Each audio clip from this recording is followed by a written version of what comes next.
MPP for your court. Nim sem rano away your side.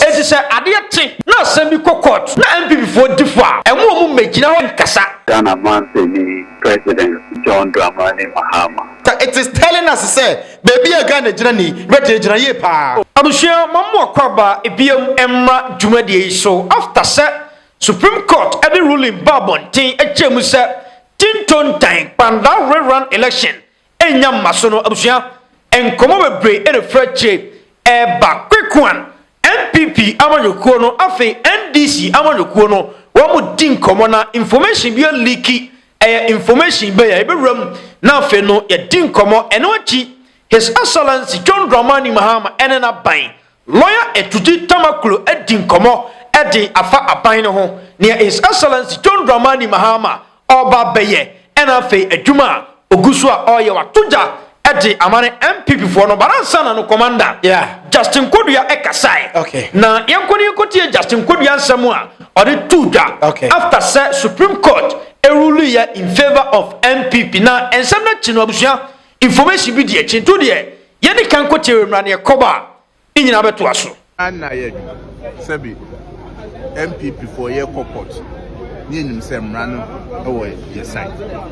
Every semra say your tour barrier. Now you publish results over 21 days.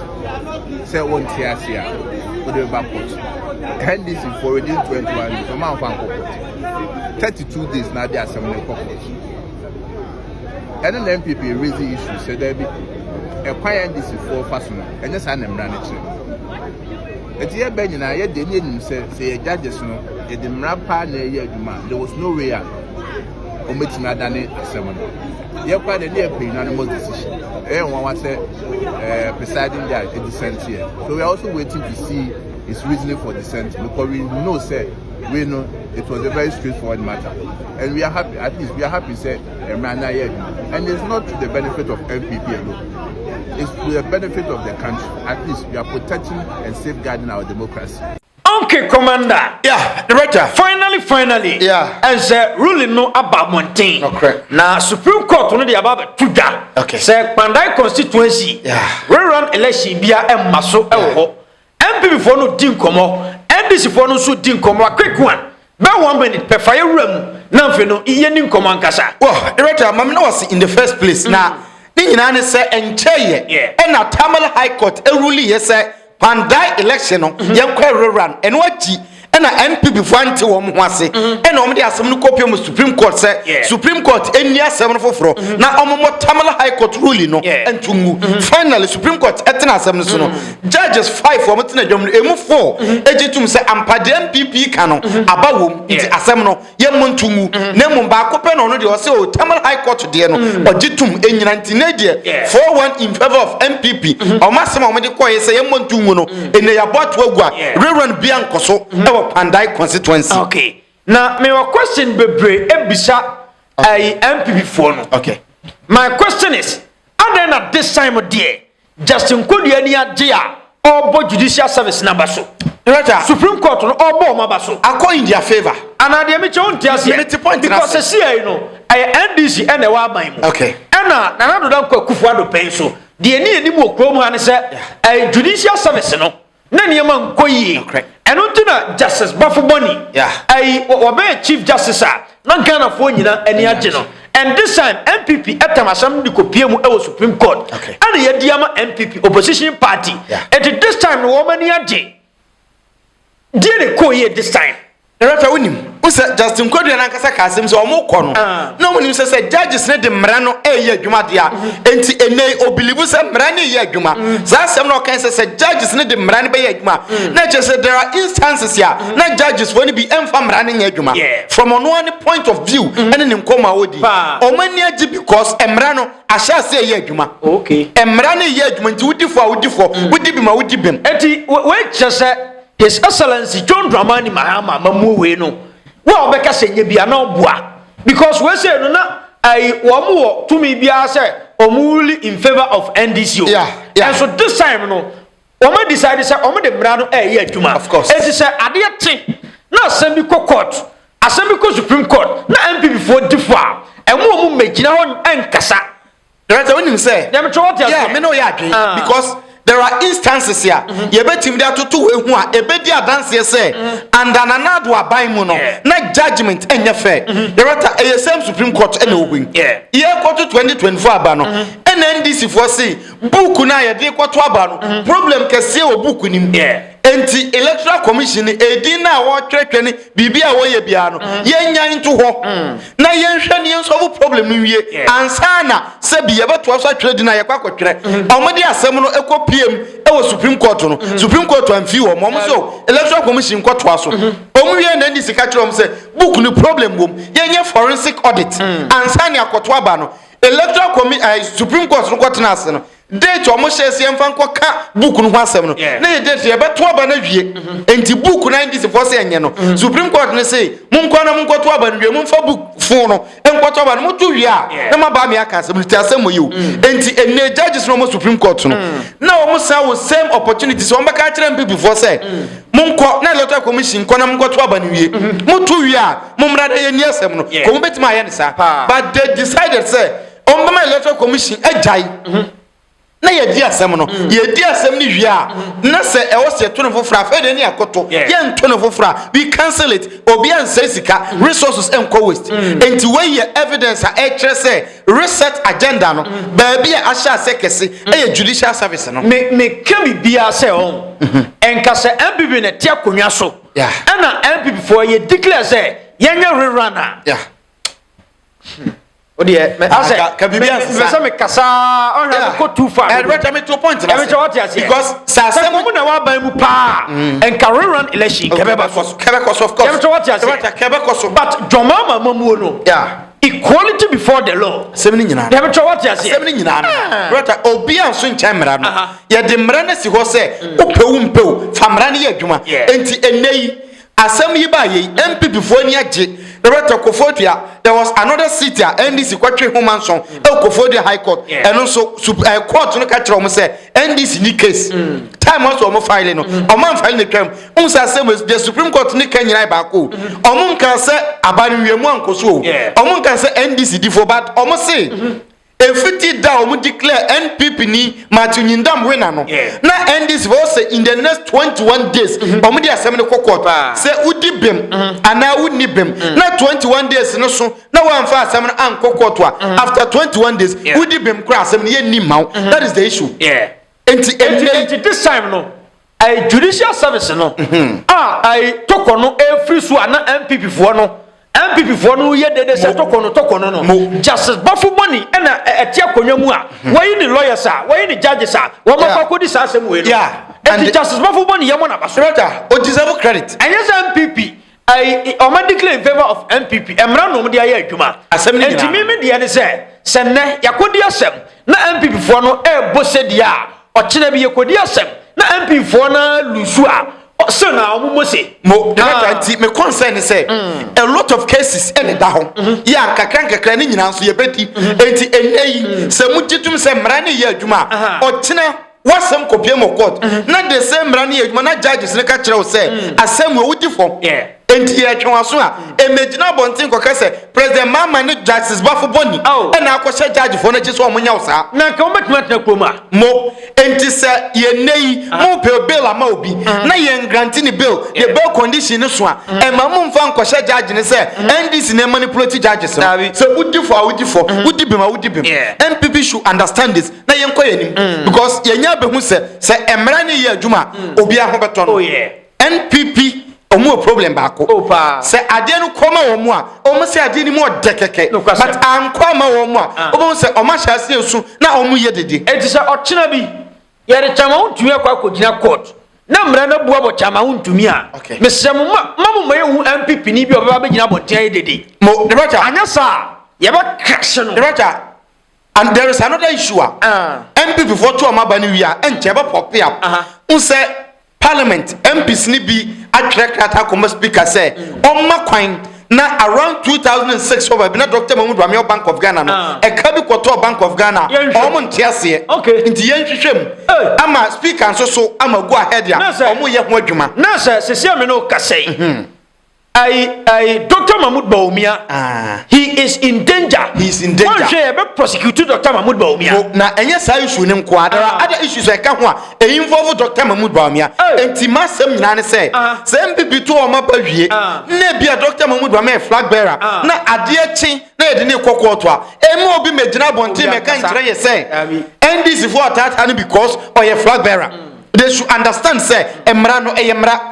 And I am very happy. Many ajide mama tinyinda because na ojidi ye say time NDC also mo file no o man file nti onti ase. Why matuninda mo anwene. The right assembly nyina no. The right no kran ni say wanwene anase orwene ya eno de emam NDC ni de ne wo se wo ye nyina ne say ye to aba ne ye hu so masisi wo no. The right in the next 21 days ko file asem no otena ho di agura na wo twa ye wonim say wo all the time and na wo twa ye and after 21 days wo ko file ye obi anim evidence ne wo ho krata anim say ye wia wo but at the end of the day say mrada ho time say no so file one file ye wia but odiko enti me send this message. Me find say me gina sa ruling we so. Okay. Na ma send this message ama MPP for. Okay. I MPP for say mo hu. Say judicial service no ye djuma. Yeah. I mu court yi kwa no Supreme Court a rule di amamo. Enti yesre mu. Mumu na mu fa just I kanu for ya tamra. Mumu mo din na mu fa ne mapie mu Ghana. Yeah. Bia nya ne hwe. Right. So onye sika bia me say judicial service no more justice but for money. Yeah. Supreme Court no. Judicial service bi o ma ba. O ma djuma e wo soro. E se kanu for ya tan ni sika o mu prosecute ne da. E dia sramo. Mu fa sa kwan so na mu fa kanu for ya tamra. Ana commander ma di say. The right very good. Yem fancy Justin Kodra so to say the okan. Ono no ye MPP secretary. Enti party ni din no enyane pa. On tre krata. Enkoma keno for ata na busu amfa say. Ba bia dri system ni mu ye. Obia ni system ni mu a enei oye corrupt wo yen core system ni mu a obetimi atatawo enti brafie na yen kodi asem no NPP wo lawyers bebre Gary ni makom wo ho o mu nyina be kwa defend Godfrey Odame mu o megwa ko gina wachi enti o mu ko gina wachi a na John Mahama mamu ekura no me hu ni say de ko ye ya o ma wuli di ama MPP foi se no o ko court wona me nya so be hia lawyer. The director, me to point judges na be hwa asem no ma bu asem udi bi ma udi bim enye bebe kasa bebe we bokro no na so akwa follow ya so defend ana say bia kro no udim say o mo kro no bia na wasa ko follow ya boka say omra me defend e no be defend ene me no ya adwen kedo foriata say onim say onye bone a omra fi say oni lawyer mpo na onhia lawyer mpo a any problem judges ne hwehwe asem nim na ye cross examination no na odifo a fine onifo a ombeja na mana kofie omra ebi kura judges said enei adwempa wo mutim no omo betimi aka say Mr. Kenoforiata dede ni how bebreba nkrofo de ato so no eni said o man atwe wasem no tintan no o man ni mpata okakra na fa kwhwe ho afa director yen twen na yen hwesa de MPP fo besi aye this issue baransa na commander ebe call his excellency John Mahama ene na adwumafo ni nchen no okay yenyi sade we emfi ho we say no me fa na 2025 ena sa semi esiye o say Ghana's public debt declined to 644 billion Ghana cedis in November 2025. Not just say, Ghana yakaya dear no. Na no don ko kufuado. Wabafa free. Me fa say 122. And what the copy mu 700 and something. 726. And John Mahama buy no what to so aba be do 600 and something. Na say John Mahama born umodi. But quick one in room. Well, director, nkomo bia emu de pa. Eya na obi busa so, aban ni ba ye de na waye. A lot of social media comments na bon say, amanfo busa so, eye sentence, aban ni nye serious, e de na aban na ye. Director, I agree. But enei this are certain things e be mo ajetum say aban na ye dwuma. As of December 2024, ye to aban ni wie ya, manana dan kokufo ebesi form no. Na Ghana ye public debt no, eye 726.7 billion Ghana cedis. Ena enei NPP akọ position NDC by as of November and a kayeti about 644 ya okay it is telling us say baby a Ghana journey ready journey pa because say in a matter of 1 year say abani to me reduce ya kanu every 726 at about 644 train say abana tie kanu so ye on fair be meka ho say in every year yeah take us 50 it is telling us say in 8 years ye be a kanu about 400 billion every ho nti ye tumi ye ni say na to forcing as the finance minister o yi sika we nyina free ho keno for rate be fan 122 the better 122 na omo be fa ye no and all of a sudden almost already nam 726 but atofo abagin 726 in 1 year or the asania by 644 in 8 years ujiri se be kosen na we say no na o se memiti hey me mfa me ho konkodom political party okay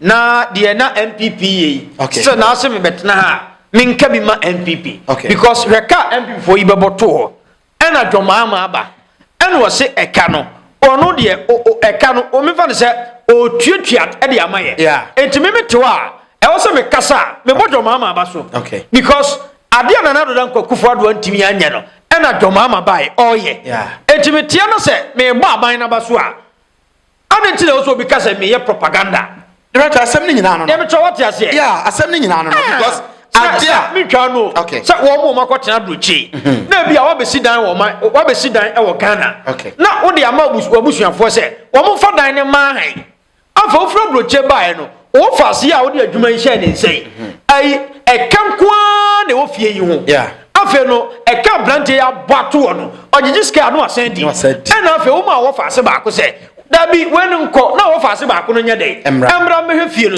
so ono no bae no ukobae no wasiesie fie no aye fie ho kama enti obekasa chenchina nchina wo fa se ba ko na apena asem dabi nya sana dabi die obetimi aye ade ni yie e na o se gina na chi e rata enei se ai mi fa se utu kwa ko bi man so USA UK uko na ye hwe kwa na wo man dika bebrebe kwa na enu ti kwa no mo di review so visa bebrebe rata se ohie ya ye ken ene ahotre ohwe oman ni nko aka wode na chese se da bia oman ni na mo bobusia oman ko chom na chese oman ni ntimi rezi enough fan se mo wo oman ni no se mo ye adwunya sika ena musika no so na ye tete mo taxes ya nkoman ni be rezi enough fan na se ye bebo work up opa me wa say mama apply for visa na obi enso ye UK citizen or apply for visa na ye hwe di America for America dia ma mo nyina mo ye the same adwuma o ye wo UK no adwuma ni bi na wo ye o Ghana mo nyina mo apply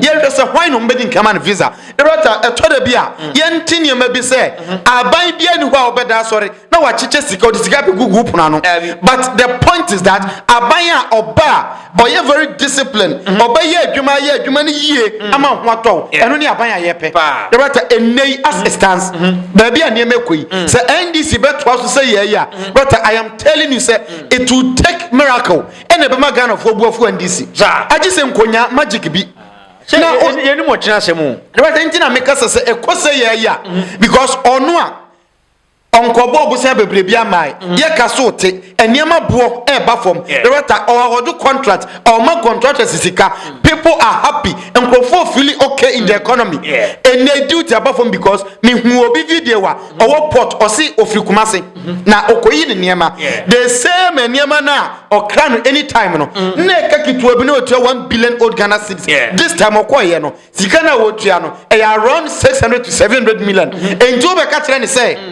na wo MPP ni fiefo nyina MPP for enti chinchina chia omo na MPP mra power onye sa de ni biemu da because wo hu se sa aban bi wo ho a oba eniema bi besesa ama niema favor nyina ya as a result of good management and this manage economy ni ye and this are benefits ye benya as a country na commander okay yenya botani enya konwa na yentie nsemi okay eto da bi a e wo se yenya wo mo a eben aban no aban John Mahama na oni edin komo ne etete ne yema bi ase lawyer eduji tamakulu no kwasem se wadin komo na wadin komo afa duma his excellency John Mahama ene na ban eye ene in the near future the aban no eba beye afi otujama ne MPP after say afenoma kemo kokoye this unnecessary press conference abusua enkomo ehia me enti quick one yenya konya na afi yenko na yentie nsem no Ghana Manpeni President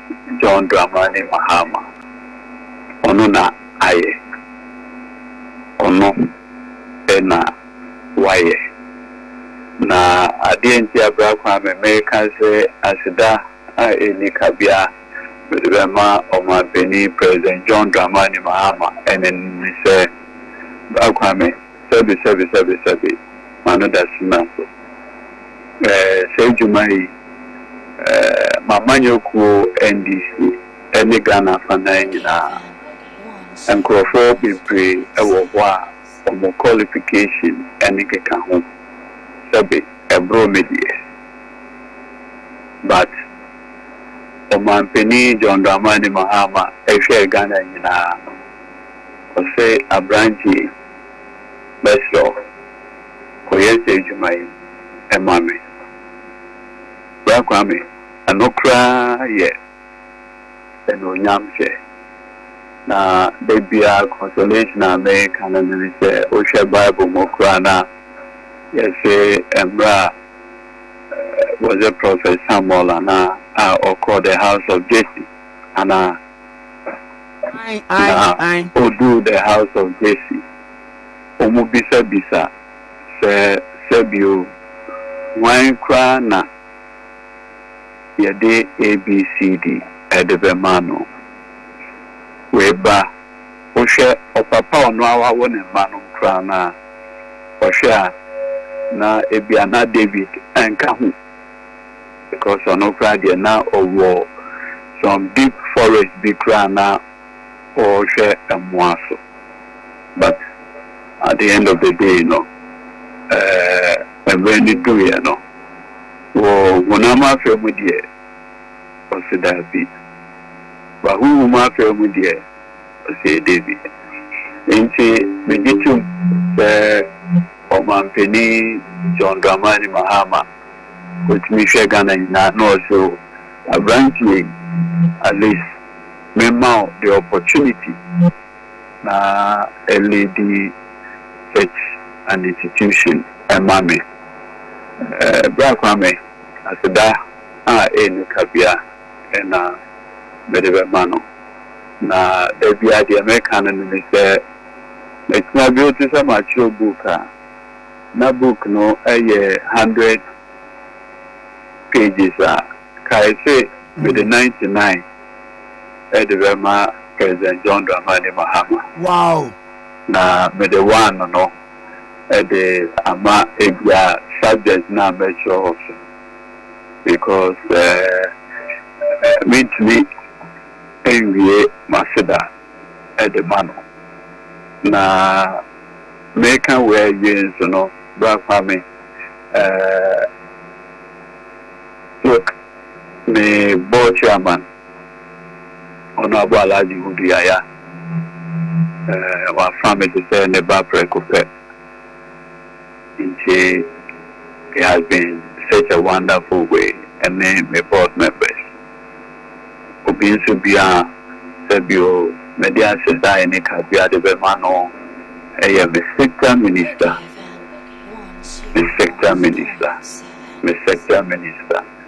the Honorable John Abdullahi Jinako.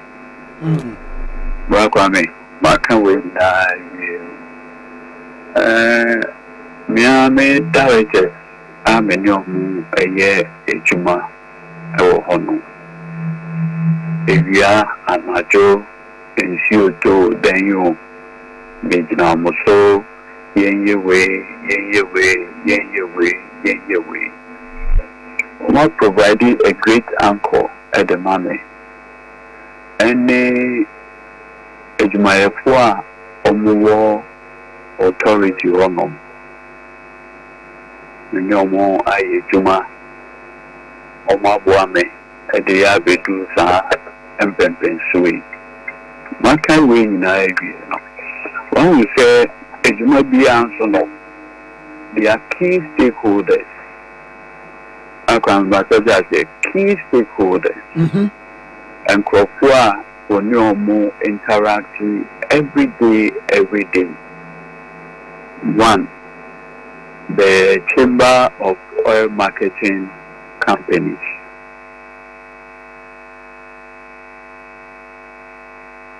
In the industry.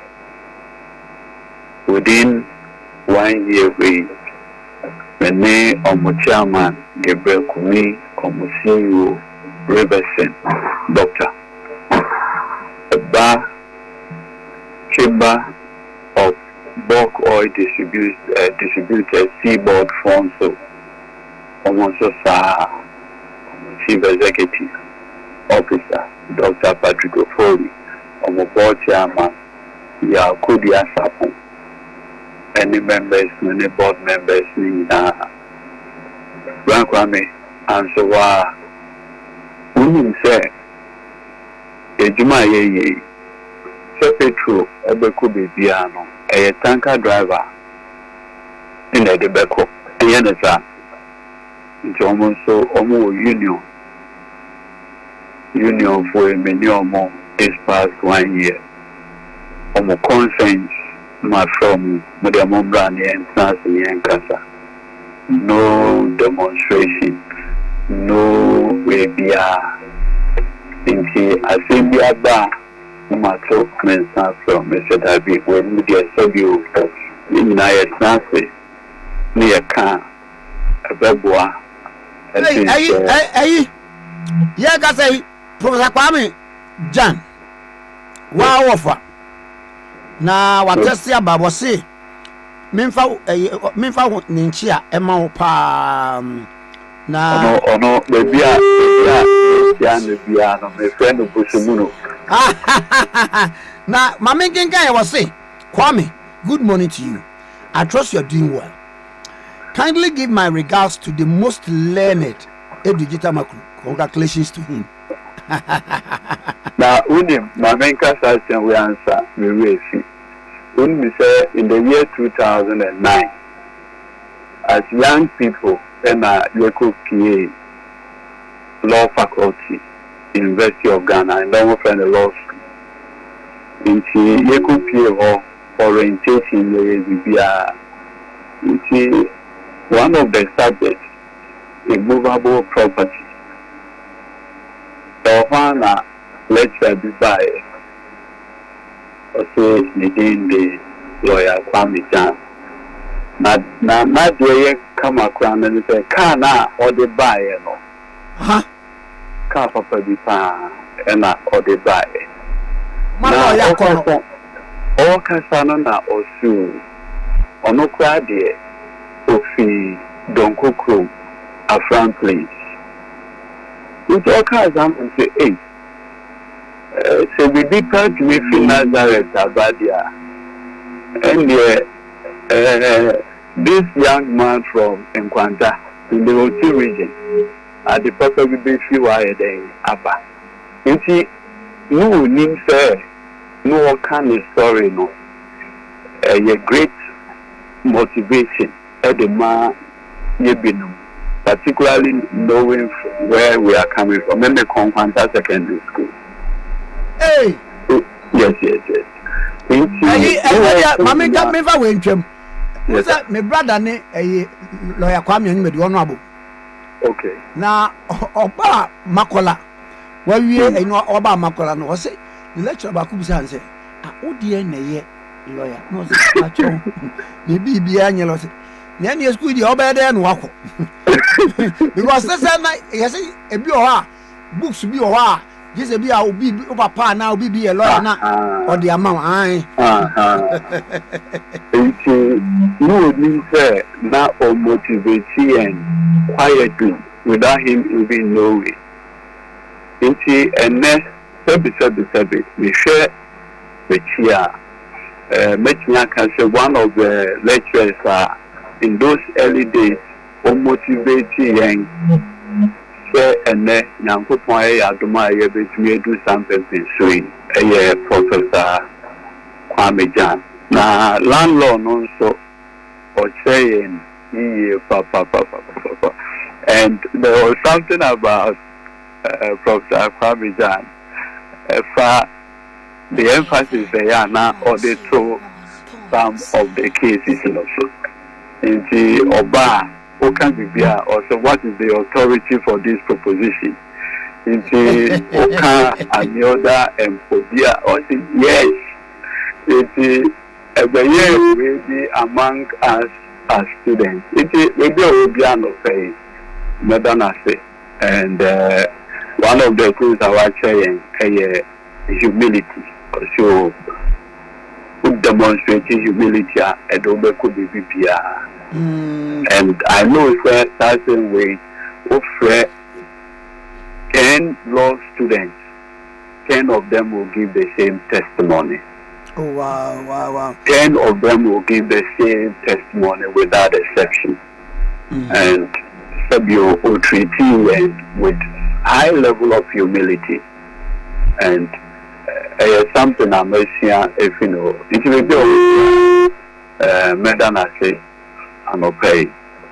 Na Brackwam Mekano, na me wo metanka drivers of union, and Adia or Mode Brian. Maybe a tanka owners also, Omo Union, a very powerful union. Obia Odio, my name kind Mr. Anyadome, popularly called Majaro, Omo Secretary, Mr. Do, and now Omo Patron, Mr. Hogley. Emra me take a Jumawi. May I say, industry, no, were very respected, notable elders Oma handle industry, no.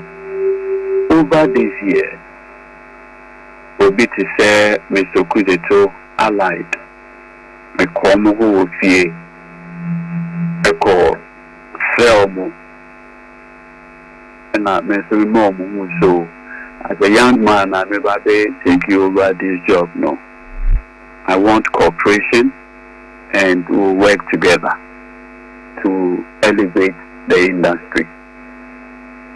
Openibia over industry, we try to reach out. The previous CEOs non so with Wanamo and the Binum Edim Komo say Omontia Mequino. They have been there already. Into Omontia Mequino.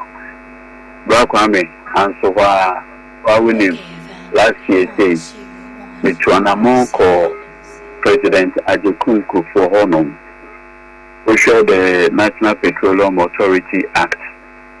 Now, Oman Peniku for in a assent to the law on the signature a Dambra Nase. And she Michuanamo a corner of Emma Menino Dingu Tabudie. The vision and no one about the transforming the National Petrol Tender Board into what we now call the National Petroleum Authority. The name Professor Van Adai Benson, I'll be the first board chairman, Edin Kutaho, the first CEO, and subsequent previous retired officers of the authority. Many of them so then Edin Kutaho. Okay, all the key players in the industry, the two and among within this 1 year, to try to appreciate the vision on what and how they want the downstream to look like going forward, so that the Beye Piano, and also I will capture the vision of the founding fathers in whatever we do. And back when I can say 1 year away has been really, really eventful. But Ghana so for so asset. Na medon wase pa ene adekesia sebio empire ene nyoma omobo ekoso ebo emayen. When we say on 2 occasions, Bakosia, the national chief imam, I say on also empire bo say sebio oko Allah enima on kind authority, because idea no very very critical. When we say the entire downstream contributes about 8 to 9% to GDP. Eso 8 to 9% of GDP. In fact, I think the only sector that is doing better than the downstream, if I'm not mistaken, maybe the service sector, that's telecommunication and finance. After that comes I think the downstream is even doing better than agric and construction. Into Osha is the nerve center of the country. And back from the Wawuni, Sebi, Obe Jumande, Uni Fiwala, Untnema, Ejuma Wuye, so it will be powered to do the work you are doing. At the core, even though a contributing in terms of GDP, we know about 8 to 9%. No, Osha in terms of impact is even more impactful to the general well-being of the economy and the country as a whole. This past 1 year, we've been trying so hard to keep things working. Now, Brafami, Menka say, it is so interconnected with other agencies, with other state organs, among others. National security, they are working closely. Many are San Gold Board, Bank of Ghana, because when we say the industry, the far petrol, diesel, LPG, Edifiaman on in the deba, and conform model banner, dollars in the you will many penny governor of Bank of Ghana honor. Say on one, very good rate, Emma the businesses. There are many penny at a force and so minister with fiscal policies. I want to hope it's not a HRCBI a baby. Many are some agency. Your year will go for when we say last year forest repatriation to the country. Now you say $10 billion. Forest repatriation to the country. When him miko hu ade bi a chepa meni obi na koye onibakron so ton gold sa. Hello brother. Me say Sunday we no me worry pa. Meni obi tun kwan ekọ ayi New Delhi, India, yeba Turkey, Turkey yeba Dubai. Na one book sumu no na Ghana timia at the gold wa ya beton wo ho. Over 15 billion. Why buy higher books sumu na be 900 million. And let me say this. Look, yes, I think one of the things that President Mahama with the second coming, the overall vision now, one year true experience. This good board in Kwa, make us a mention. One say cocoa board. Chetama ya sati eye cocoa.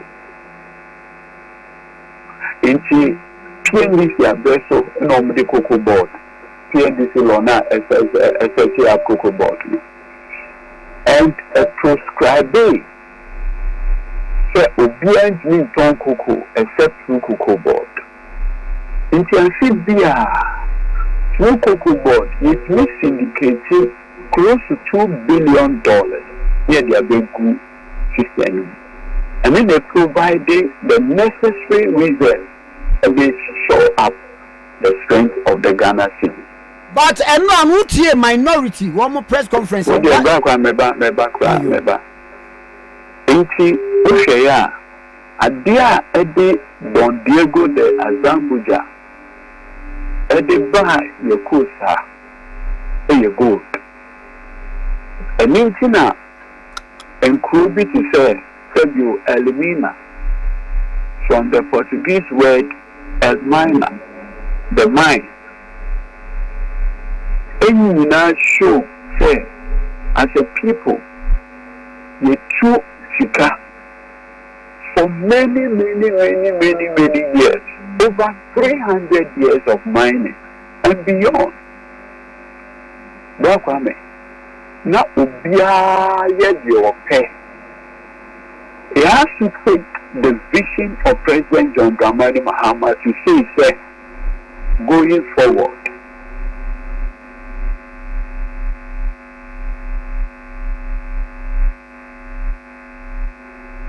Would syndicate it and for one channel. And then, look, the kind of money and wealth Pakistanis, Indians, Lebanon,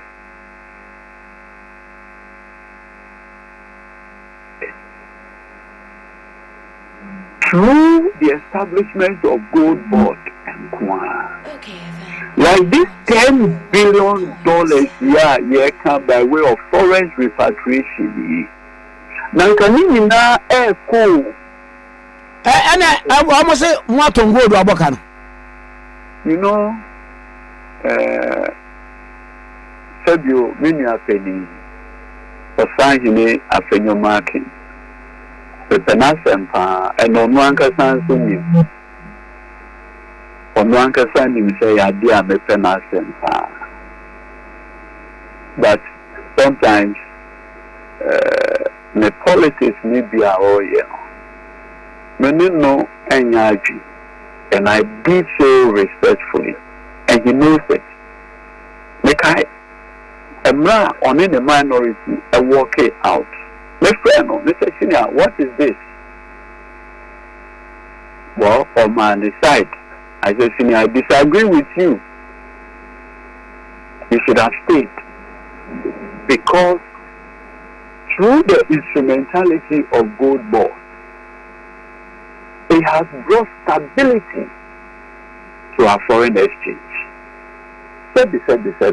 That Kwame, with the greatest respect. Because fuel station, now the price of fuel above for more. Is there a distinct price for NPP members? That Kwame, Udu fuel station, is there a distinct price? They say, the price of petroleum product, this one is for NPP members. But I almost say, you guys should not take credit. The reason they say, you no go for oil, you need go for reserves. Now, a template in the home. I know more shots here. It's more buy and a crown, and there were reserves be an endorsement. And a more baba twas one, Moody la. Now, Moody a second year, the more who DBC. Black woman, only baby. There you. There's a give credit to whom credit is due. Sabi, I can't also make call or my penicle for one. So make I. Yeah. And I make a dana say for the establishment of MP and we are going to oh, Nana, microphone no more trying to waste, and no more doors, no more my requirement. Hey. Yes, and I can make on or crack or done as a do. Oh, okay. But the point I'm making is the truth of the matter is that nothing stops Osaini Afenyumasi to say, President Mahama, your decision to establish good board is a good one, and we applaud you for it. That is good politics. That is good politics. It can't always be criticism. Look, as I speak to you right now, a Republican in the United States of America, I know why, so he wanted to go for the governorship of Minnesota, but and then resigning. But he disagreed with his president's action through these immigration people over Minnesota, leading to the death of people and others. He disagrees, and for that matter, he will not even contest for the governorship for the midterm. Our politics can be structured in such a way that say at the power, you will say it. Say at the power. Look, on Anthony, President John Mahama, obey Anthony. Also, look, 3 years ago, say at the power. And now we know what I say. Okay.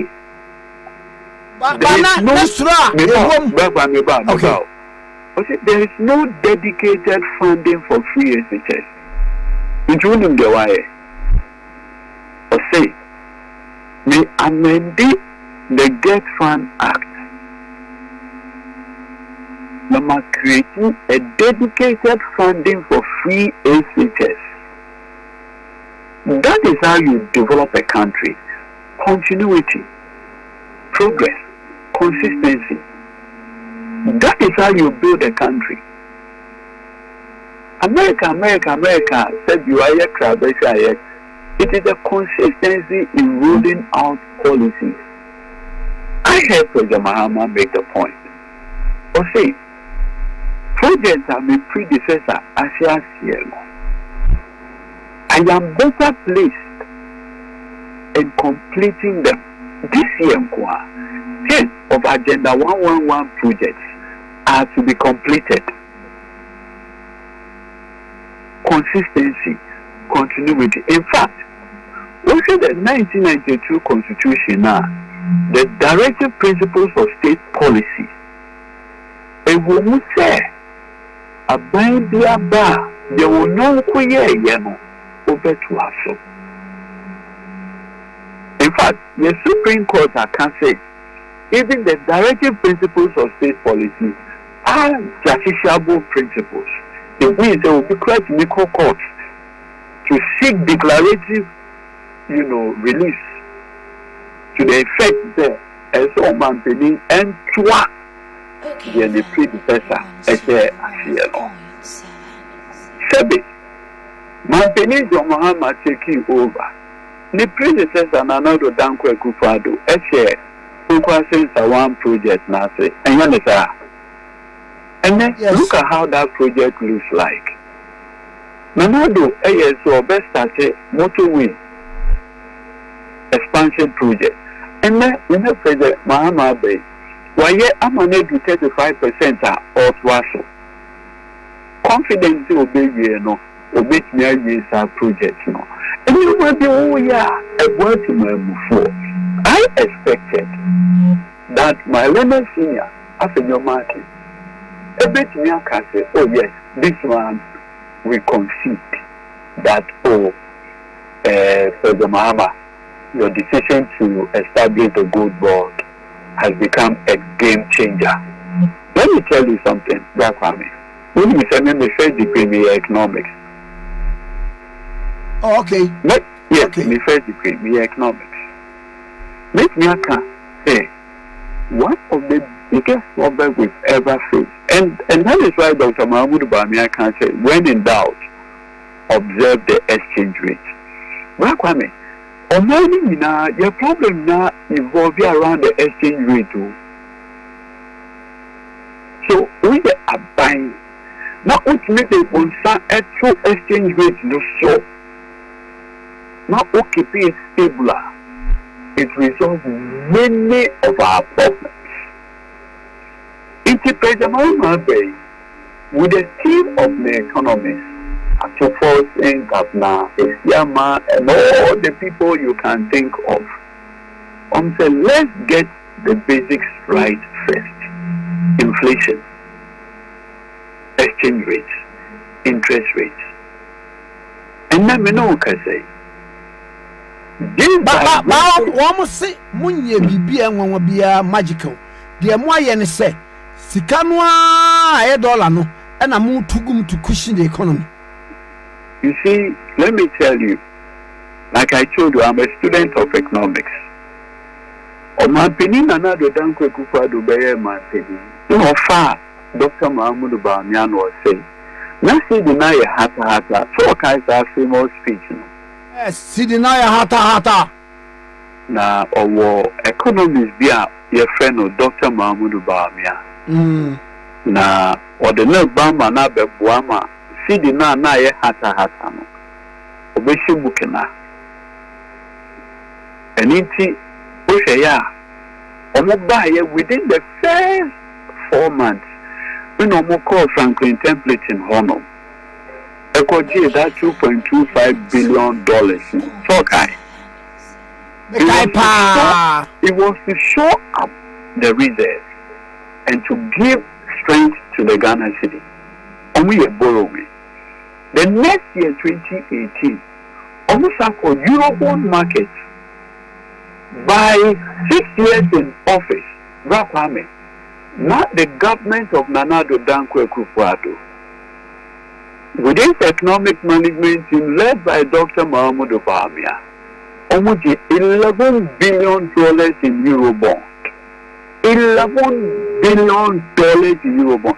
When we said that $11 billion of Eurobond in 1 year, that is what Gold Board has given us in 1 year. What is that?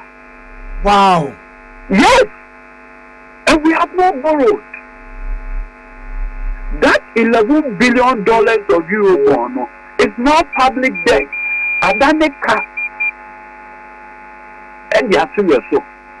Gold Board, yes, and you gold in the compare $11 billion in public debt, interest payment and everything to that $214 million car. Said you, noise. Compare the two. I'm surprised how people in the NPP can't appreciate this groundbreaking innovation. Look, every year we're doing averagely $2 billion of Eurobond just to give some strength to the Ghana city. For the first time in many years, by December 31st, 2025, the Ghana city was trading at 10.5. A big see that in a long time. Give credit when credit is due. So this whole gold board thing had changed the dynamics of forest. And now, with the Nyanku Ponsono, beautifully. That's why gold is doing $5,100. Yes. Wow. Yes, $5,100. Because Donald Trump the uncertainty with the US stocks and others, people now have consolation in metal. It's more durable, more lasting. It's the microphone the wealth and moving into gold. And I'm not a say gold.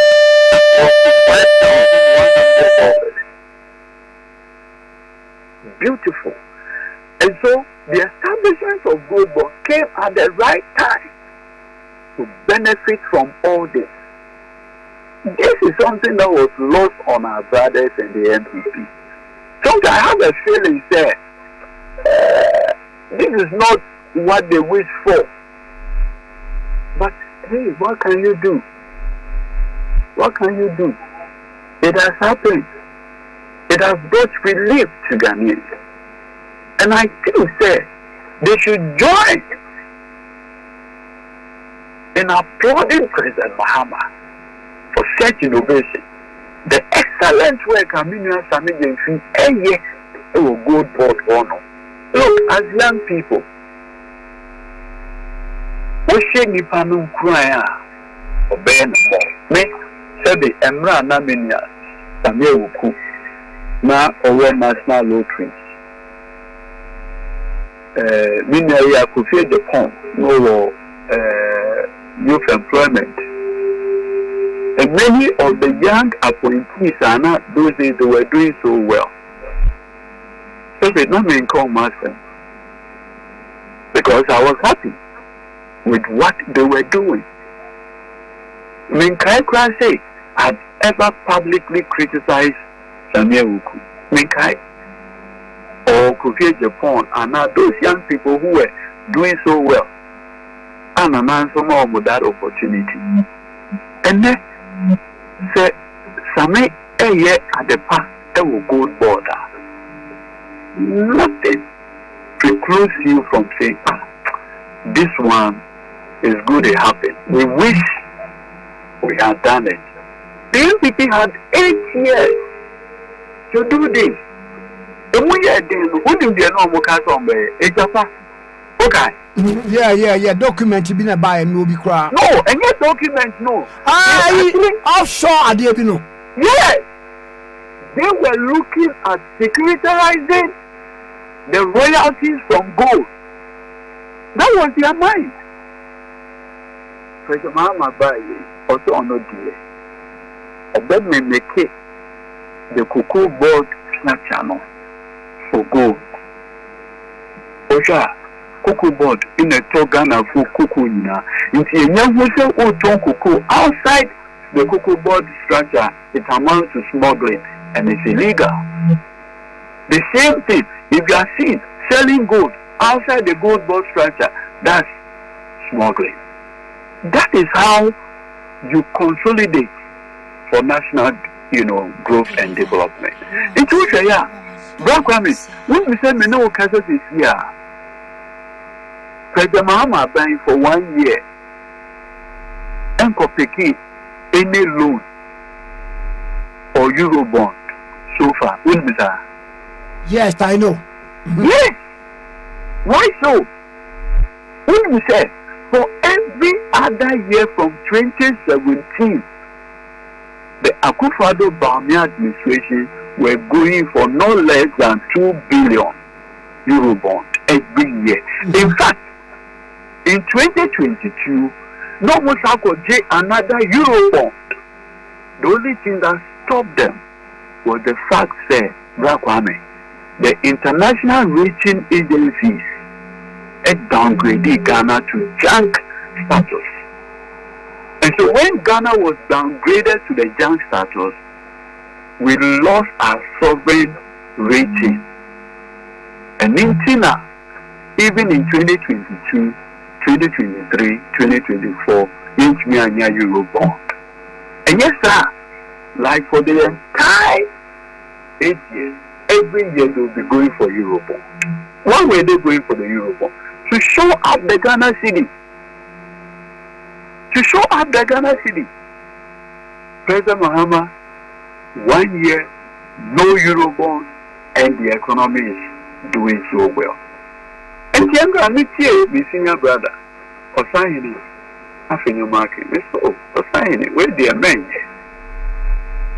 Yes, opposition is there to oppose, but the nature of opposition should be constructive. So, I mean, me say we feed the son of a cat. Look, President Mahama can say, or expressway from Accra to Kumasi, the two most industrious public in Ghana. Black Kwame, recently, December, I don't change, sorry, on that stretch, it created traffic situation. People use 5 hours to move that stretch alone. Obi crowded the next day. When we say we cancel, nothing stops the minority constructively in saying, Mr. President, oh, you have abolished COVID-19 levy 1%. You know, Mr. President, we think that you should reintroduce it, but you should name it the Kumasi Accra Expressway Project Levy. Use it purposely for that. Even Ghanaians will see you to be more credible opposition, because it connects to a region, but for Asante region, that's what I'm telling you. But for Asante region, do you know the number of parliamentary seats NPP will have currently in parliament? Out of the 87. Have you? Only 40 something. Because Asante region alone gives them close to 40 or so seats. It's only 87 mark. And then that's it. Oh, no, Sasa. Exactly. It's Mukran and Kamubeka so, President Mahama. We think say you should not remove the 1% COVID-19 levy. Rename it. Give it a different name. Why, President Kufo? And that's one of the things I respect him for. When he took over, he said, look, I used to be very critical of President Rawlings, particularly with petroleum prices. With the benefit of hindsight, I think, sir, some of our criticisms were unfounded. So in the circumstance, a new manager know a total recovery levy, then I will maintain it. Nothing stops us from doing that. That is good politics. It's a best many opinions or findings. Yes, I know there's pressure from the grassroots of the NPP. There's pressure from the rank and file of the NPP that it should be more biting. But sometimes it's also your own credibility. Yes, I know how difficult that job is. I can appreciate what he's going through. But where there's a need for constructive criticism, please do it. Well, Mami na wase na mi se nyampa mfama o. Ano pa me da wase. Ye na Onyankopon twedi ampon. Wa ma favorable condition a untimi enye den enye. Nti ye di aseda enikabia edema no. Ayi me chiao client na owo Jomoro no. Propaganda nti ni fa ni awo. Bravo,